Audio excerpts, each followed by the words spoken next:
Wholesome Roots. We have had some rainy weather here and it's just so muddy out, and I'm just ready for the mud to be gone.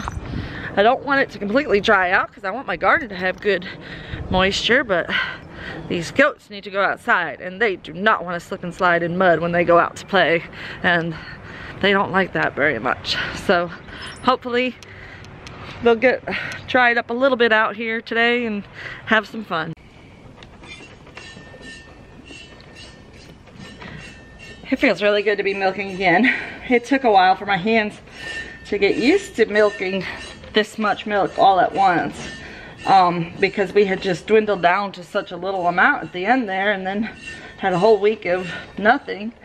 So my hands had to readjust a little bit. But we're getting there, and so are these girls. Dominique is finally eating her food. They have been really weird about the food, even though I was very, very slow in the transition from their food to our food. And they're still actually getting some of their food as well. But every time they're on the milk stand, they're just a little bit nervous. It's new to them. It's not their milk stand. It's not one that they're used to. They balk. Well, Dominique balks at getting up, but she eventually jumps up. But she always faces the wrong direction, and so does Daisy, because their milk stand faced the other direction at their old house. Dominique does have a tendency to lift her legs sometimes, so I have to be quick and pay attention and probably not be videotaping while I'm milking her. So let me finish this milk and then I'll get back to you guys.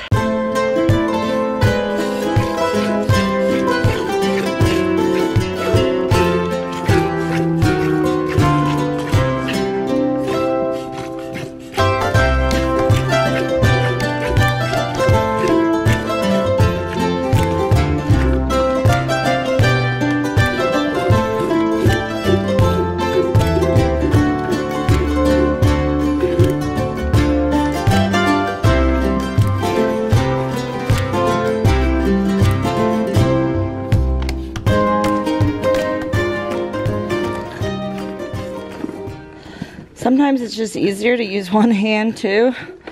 My left hand isn't as strong. So if I just use one hand, then I'm more able to grab. If she does lift her leg up, I can grab the bucket out of the way real fast. But there's different techniques to how you hold and how you milk, whether you do it two-handed, one-handed, really doesn't matter. It's just finding what's comfortable for you. I've also questioned how I milk. Like, is it better to do a bunch of short, quick bursts? Or should I do a long squeeze and releasing it all in one squeeze? So there's definitely some things to consider. And I think each person is different. Each situation is different, of course, and each goat is different. So for different goats, I find different things that work well. And I've seen other people milk and they do two hands really fast, and I'm just like, how do they go so fast? I can't go that fast. I can go that fast if I do one hand, but I can't go that fast with two. It's like my brain wants to take turns and go slow. I don't know, but so if you're milking a different way, that's fine. Don't feel like you have to milk like somebody else does. Just as long as you're getting your milk out and you're comfortable with it and your hands don't hurt at the end and the goat is happy, you're doing a good job. So keep it up. Yeah, you guys, I gotta share this accomplishment with you. This is the first day ever that she got to the bottom of the bowl on the milk stand. They've been eating the rest of their grain in the paddock in the bucket, but they haven't been eating it on the stand. So this shows she's a lot more comfortable today than she has been. And she's just getting more and more comfortable. She really likes, she don't like the ear scratches, but she likes the chin scratches. And she really likes this one. She's like a dog. When you do this, she kind of curls up. You see her legs starting to go. She's so sweet. Oh, I love them. I love them. I love all my goats, but I'm particularly enjoying my new girls. It's nice having a little precious new one to spoil. Yeah. Not that I don't spoil all of them, but it is kind of nice to have one that needs a little extra love. Sometimes you need somebody else to love on when you probably could be using the love yourself. And these goats have definitely been there for me and provided that comfort when I needed it. I'm grateful, very grateful for the blessings that we've been given. All right, now we got Daisy May up here. She may not have that much milk for me today. She had a severe drop in production due to some diarrhea. It was a mild case. Well, not mild, but it was short-lived. I'm not too worried about it because I think I know what caused it. So these girls must have had some really great hay quality that they came from, because they were not touching the hay. They wouldn't eat it. They wouldn't smell it. They were just not interested. Oh, I'm sorry. I'm not brushing you. Here, let me put the lid back on that milk pail. I emptied it into the cooler. Brush you. Daisy May is a brusher. She's very, very pampered.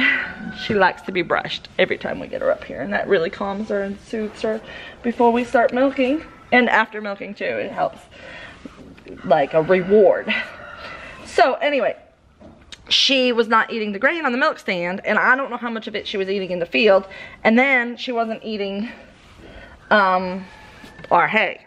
The plain grass hay that we've been getting was not to her palate. She just was not interested. Neither was Dominique. And so what we always have available once a day for our goats is chaff hay. It's the fermented alfalfa, and they were eating that. They were eating all of that. So I think this little piglet did what Eugene did and ate too much chaff hay, because it's very rich. And so when she had a little bit of diarrhea, her milk went down dramatically. But we were also dealing with her milk decline anyway from the move. So something that her previous owner recommended that we add is 2 ounces of calf manna. It's a pellet feed that's really high in nutrition. So we've been adding that to their food, and she's eating. She's eating her food a little bit, not as good as Dominique did, but she's eating. And she doesn't have diarrhea anymore. She's all better. Her famacha was good. Everything else checked out fine. She was fine. She just was eating just the chaff hay. So what we've done is eliminated chaff hay now from everyone. Just 2 incidences in a row, just it's too much for me. And you know, there's definitely been a question in my mind if it wasn't the problem we had in the summer was from the chaff hay. So we've eliminated the chaff hay, but because we've eliminated chaff hay, we had to get a higher quality hay. So we were able to find some orchard alfalfa. We haven't been able to find alfalfa, by the way, just so you know. We would feed alfalfa hay if it was more available and affordable. The cheapest we heard about last summer was $22 a bale, and we just couldn't afford that. And so the chaff hay was more affordable. We just gave less of it. And they get their alfalfa pellets as well to help their milk production. So we switched to the better hay. It's really nice hay. It's like heavy. It's really nice. And we switched to that, and they're eating it. So they're on their road to being recovered from the transition. It's hard on goats to move. You know, it really is. And you know, people wonder sometimes why I keep so many of our doelings. Well, because I need more does, but buying a doe is really expensive, first of all, and it's stressful. It's stressful on them. And I just don't want to stress out any more goats than I have to. So I'll keep as many does as I can within reason. And biodiversity for my herd. That's the one other thing that I really needed to add, is some more diversity. Genetic diversity is really important, and these girls and Sister Ray are giving me that. So I'm really happy about that. And then with Fluffernutters genetics being added in is also going to add some more diversity to our genetics. So we are on the road to becoming some amazing goat herdsmen, woman, herdist. How do you say that in a plural? But these girls are beautiful, and they're wonderful, and they're so well behaved. They just are so I really, really believe they were meant to be with us, and I'm so glad that their mom chose us and felt that they were meant to be with us as well. And I just am so grateful that they were so generous with us, with these girls. I love them. I love them so much. And not because of the spots either. The spots help, but their personalities. They're amazing girls. And I'm looking forward to seeing their milk from the beginning without this dramatic, stressful change, and seeing what they do next year. That'll be really fun. All right, girls, let's go.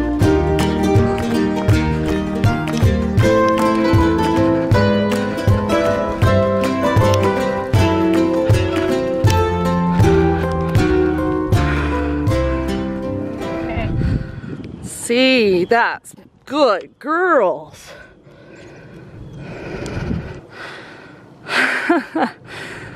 Good girls. Hey, beautiful. How you doing? You coming to me for some love, huh? That's sweet. So you see, they are very well behaved. The first couple of days I held them by the collar and led them out here, but now they already know the routine. They come running right out, usually.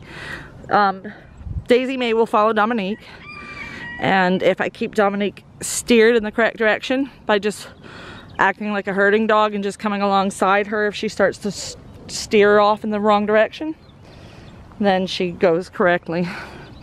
It's easy to correct them. And you see Daisy's got a little bit of dried up diarrhea on her back end. I ran out of paper towels after I washed their udders, so I need to get some more and get her washed off better. But there's no more wet diarrhea, so she is better. And they both look a little bit on the thin side, and that's probably because they didn't eat their hay and they didn't eat as much green as they normally do, but they're eating now, and they're gonna just bounce right back. I know it. Yeah, especially when I see you come over to me like this. You love me now, huh, Daisy? You say, where's my brush? Where's my brush? I'm supposed to be giving them animal crackers, and we haven't been able to get to the store. We keep forgetting that we need animal crackers because their mama used to spoil them with animal crackers as a way to get them to go up on the milk stand and just sit nice, and they get rewarded with it and such. So I definitely want to get that for them so that they can feel special again. My special baby.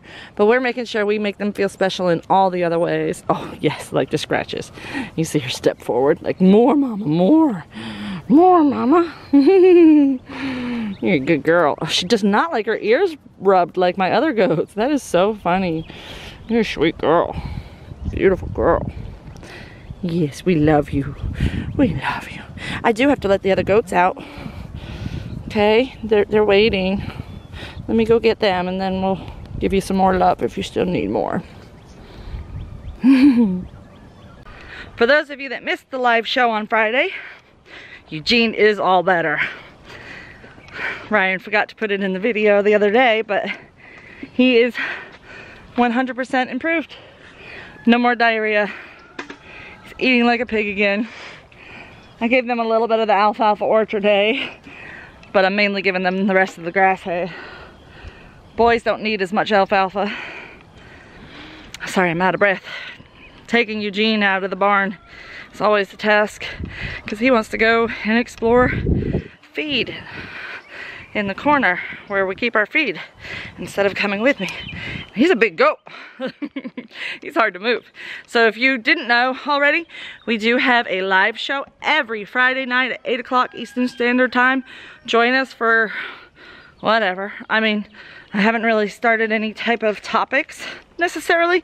We've done a little bit of topics here and there, but it's a lot of question and answer and getting to know each other on a more personal level. So anybody that's interested in that, join us on Friday nights. Sister Ray has been added back in with the girls. She's mainly behaving herself. She hasn't been fighting too much with Kitty, but she did a little bit when I first put her in here, but now she's behaving quite well. Aren't you? That's not Sister Ray, that's Precious. What do you want, Precious? What you want? No, you can't eat my fingers. You can't eat my fingers, Precious. You are precious though. Precious baby. Precious baby. Yes, you are. Oh, you too, hearts? Ah, ah. Oh, you sweet babies. Getting fighting over mama. You sweet. What do you think, Cinnamon? You gonna get in on that love too? Loving on mama. Loving on mama. Oh, Fern and Fancy too. Hello, Fern. Little love. Hey. Oh, Shady too. Oh, my babies love me. Oh, my babies. Oh, jealous much? Goofy girls. Yes, Rosemary. Yes, you too. I love you all. My babies. I love them. Oh, I forgot to put your hay out. That's why you're all so interested in me today. Let me go get your hay. Oh, I'm so distracted with the camera. Sometimes it's hard to be a vlogger and a farmer. But we got their hay now. They're happy. They said, thank you, Mama. We love our new hay. Who's that up there? Is that Chaos? No, turn around. Those are long ears. No, that is Chaos. Okay, sweet girl. Sister and Kitty are checking out the new girls. I was thinking about adding Sister over to the new girls to get adjusted to bond with somebody in the herd before transitioning them into the herd. But the way Sister was acting last week, I'm afraid she might be a bully. So I'm gonna wait a little bit longer and see. Plus, I'm starting to wonder if Sister A's not bred, because Kitty has had an udder for quite a while now and she doesn't, and she's supposed to have a due date 2 days before Kitty. So, and she doesn't look as fat at all. Like, she looks fatter than she did when I got her, but she definitely doesn't look like huge end of pregnancy fat. So if she is bred, I don't think it's, I don't know. It makes me wonder, and it makes me wish I had done a pregnancy test with a blood draw. But, oh well. If she's not, she's not. We have plenty of more baby goats on the way. I think Fancy Girl, look how fat she is. I think she was probably bred when I thought she wasn't bred and put her back in with Fluff and Udder. I think she was already bred. I think she was having a false heat because she's so big. And she got really big like this at the end of her pregnancy last time. So I'm thinking she might be further along. But I will definitely keep a better track next year and probably most likely do some blood tests after I think everyone's bred. And I think I'm gonna start the breeding earlier to make sure that everybody takes in time so that we're not going so far into the spring. I wanted April babies, and I think we're gonna end up with some that come later. But I'm glad that they're not coming in January and February. Well, this end of February has been pretty nice. End of February would be good. I just don't want cold weather and hypothermia risk. It's not worth it. Sweet girls. I don't know, Sister. Your udder might have a little bit more of a jiggle to it today. What do y'all think? It's hard to tell, huh? She just doesn't look as fat. See, the left is lunch, the right is runts. That right doesn't look, her left looks bigger. I don't know. We'll find out. She does seem like she, from the beginning, carried low. Like her belly was just lower. So that could be the reason why she doesn't look as pregnant. So let's just cross our fingers. She's gonna be kidding in 10 days. I know Kitty will. Kitty's looking ready right now. So keeping a close eye on both of those girls. And the timing is gonna be just right for the new girls to come out of quarantine. And that stall will be open for birthing. So we're doing good. We're moving right along. Everything is progressing as it should. I want this little girl right here to start showing that her copper is working. But it takes a little while for those copper boluses to get in their system and start working. She'll bounce back, I'm sure. I don't think I'll be breeding her again for a while at least to make sure she bounces back all the way. We take good care of our animals here, and we want them in the top condition before they're bred. Hearts is really skinny too. So those two right there, body condition scores need to come up. I'm planning on doing a video sometime this year about how to tell a body condition score. Their scores are very low, whereas you look at that fatty over there. Who's that, Willow? Look at this fatty right here, little Miss Parsley. Their body condition scores are high. What are you doing, Rocky? You rolling around? Here, sweet goat. I think she's one of the ones that we have bred later. So I think she's a May. I wrote it down on her. I know I did, because I saw the breeding. You getting a good back scratch? Does that feel good? You're silly. If for those of you that have been with us for a while, she's the one that had the full moon kidding watch. If you saw that video, we thought she was going into labor. Like, it was a month later that she actually was going into labor, but she was contracting that day. She had contractions. I got it on video. I have video evidence. So she won't trick me this time. But when she kidded, we didn't even know she kidded. Baby was just there. She's a good mama. She's so silly. She's a silly goat. They're all really good mamas. We've been lucky so far. So it'll be exciting to see the younger ones grow up and have babies too. Yay, babies! We appreciate you guys watching. Please like, share, comment down below, subscribe if you haven't already, and we'll see you next time on Wholesome Roots.